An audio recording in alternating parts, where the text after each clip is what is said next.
आमच्या साताऱ्याचं आणि आदरणीय पवार साहेबांचं एक वेगळं नातं आहे, एक प्रेमाचं नातं आहे.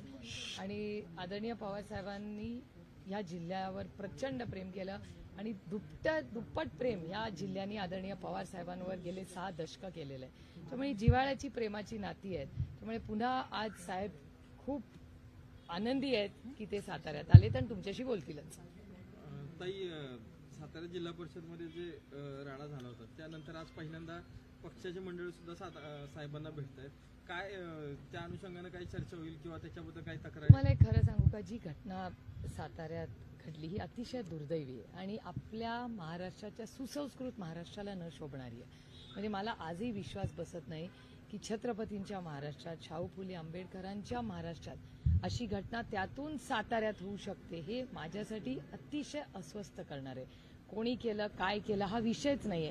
ही घटना होणं हेच महाराष्ट्राला न शोभणार आहे. अर्थातच मनातून दुःख, वेदना अर्थातच होतात, कारण ह्याचा आजकाल मीडिया आणि या माध्यमातून ह्या गोष्टी देशात जातात. पार्लमेंट चालू होतं जेव्हा ही घटना झाली आणि जेव्हा मी जॉईंट पार्लमेंटरी कमिटी किंवा कुठल्याही पार्लमेंटमध्ये घेतले की बाकीच्या राज्यातले लोक मला म्हणतात, काय चाललंय तुमच्या महाराष्ट्रात? आता मंत्री पण एकामेकाला धक्काधुक्की करायला लागले.